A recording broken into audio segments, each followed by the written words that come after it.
Hey, what's up guys? We are back in the basement. It's Dave here from Santa's Everything, and we are going to do another Freezer Top Customs video. And I'm not even going to delay here. I'm going to cut to the chase. I finally got a Traxxas Grave Digger Stampede after looking for a very long time. And I slapped it up on the wall, and I was so stoked about it that I figured, hey, it's the perfect thing for a video to show you guys the Traxxas Grave Digger, explain a little bit how I got it on the cheap, and what makes the Traxxas Grave Digger a little bit different than your standard two-wheel drive brushed Traxxas Stampede.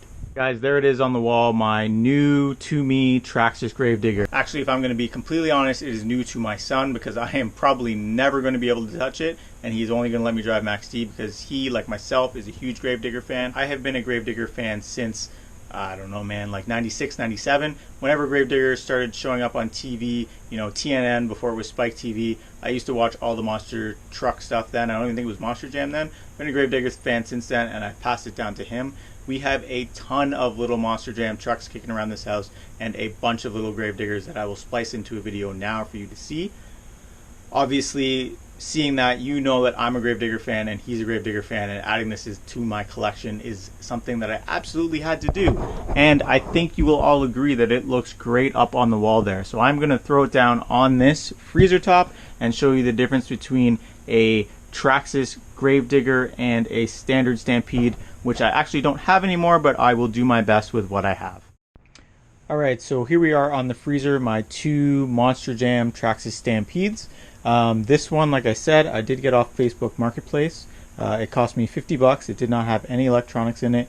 Didn't have the right wheels and tires. It still actually doesn't have the right wheels and tires, and it didn't have a motor, spur gear. It was missing a bunch of stuff. This one is my most recent pickup. Again, this was off of Marketplace as well.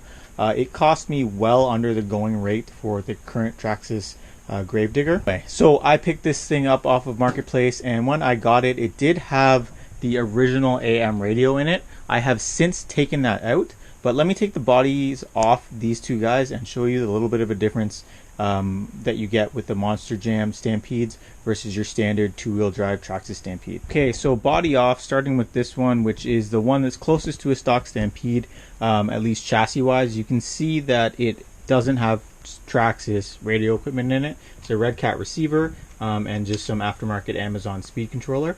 Like I said, that was missing when I got this truck, and it's part of the reason why it was so cheap. But the chassis is essentially a standard Stampede, except for a few minor details that is consistent among the two Monster Jam trucks. So these front bumpers are Monster Jam Traxxas Stampede specific items, obviously with the ones on the Grave Digger being green.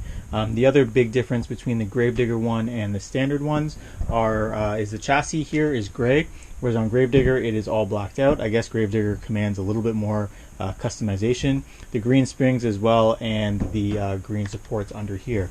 From the box, these would have been silver, not black. The previous owner did that, and I don't mind it too much because it does look pretty cool. One thing to note about the wheels and tires that come with the Monster Jam models is they look different, they look the part, but they should actually drive the part as well. These ones are glued from the factory and have some foam in it, so they're a little bit stiffer, whereas these ones are glued from the factory but there's no foam, so they squish quite a bit. The lack of foam should make this truck drive a little bit bouncier. You can't really see it when I'm doing a drop test here, but out on the track it should be a lot of fun to drive, hopefully. Going back to the other differences between the standard Stampede and the Monster Jam models, you get different body posts. In this sense, you got this one that's pretty raised in comparison to this one, which is slammed for the Max D. Other than that, it is basically a standard Traxxas Stampede, with the biggest changes being in the body, which I'm going to show you next. One of the best things about this purchase is, you know, the stickers all look good, everything looks great there, but this body is actually in really, really good shape. If you flip it over, you can see that there are no cracks throughout the shell, which is really pretty darn remarkable. This was not run a lot, whereas this Max D body, so when I got it, it had a couple of holes already in it. So you can see that here there were some body pins. It was mounted to something else at one point. These are the original spots. And it has, you know, there are some cracks in it. I have some duct tape on the inside of this body. This body was not perfect when I got it, so I didn't mind thrashing it. And this body is also not perfect, so I'm not going to mind thrashing this one. And being the Grave Digger body, this is going to be a lot more stout, I think, than this one, which is just a little bit flimsier because the front end just isn't quite as thick, whereas this is all pretty thick and pretty solid. And honestly, I have really beaten this body up quite a bit. The worst parts here are where the body pins go through. It's cracked, but again, you know, pulling out from a few feet, it looks fine, it looks fun, and that's really all I want to ask out of these things. These bodies are worth so much money that the price that I ended up picking this up at, I could not pass it up. The only thing missing from the collection now really for us is I might, if another one pops up, if a Monster Mutt pops up or an El Toro Loco, I might try and buy one of those, and I'd honestly maybe even sell the chassis and just keep the bodies so that I can alternate them between these two, because I really don't need more Stampedes, but I would love more Monster Jam Stampede bodies. Being as old as it was, this Grave Digger did originally come with an AM radio. I have ripped that out and replaced it with a Traxxas 2.4 gigahertz radio that I had, just to make this a little bit more fun to drive. Other than that, the main modifications that I have done to this truck, it's all ball bearings everywhere. It's got a metal spur gear inside, and that is pretty much it. I was going to put a set of these shocks on here, which are, I believe, hot racing shocks, and you know, with the metal end caps and all that stuff, but honestly I wanted to try and keep these together as much as possible, because I think it does look pretty good all said and done. I'll probably end up swapping them out later, but I am going to try and keep the green springs and blacked out bodies on whatever I do put on it. The previous owner who had this truck, he didn't drive it too much. It was pretty much a shelf queen.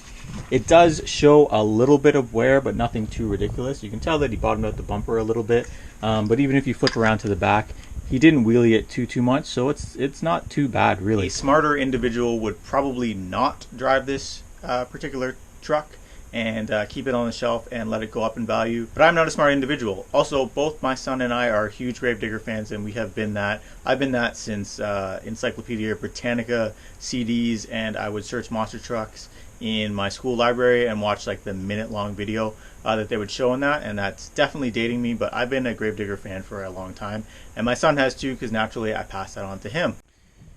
If you're wondering if I have any more hop-up plans for this truck, the only thing that I would want to do at some point is convert it to brushless.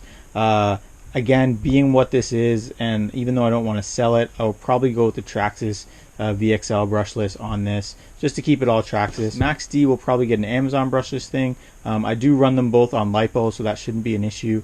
But this one I'll probably try and keep Traxxas. Luckily, there is a lot of people at pretty much any time selling stock Traxxas electronics. So I could get a brushless setup kind of anytime I wanted to, just type it into Marketplace and pick that up. I'm not in a huge rush to do that.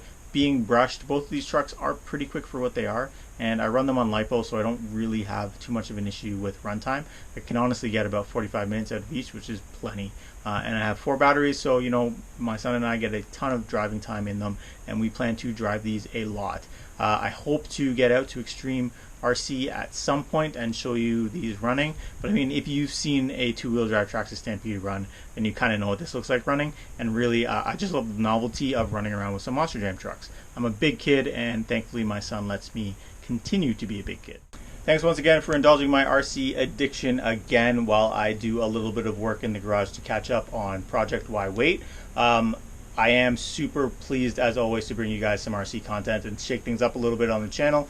If you guys are interested in it, just let me know in the comments if there's anything else you want to see, anything you want to see me do. I hope to get some video of driving Grave Digger at Extreme RC later this winter, but we just haven't been out yet there. So, you know, wait a little bit for that, and I might throw it up in a couple of shorts. But yeah, that's all for this one, and we'll catch you in the next one.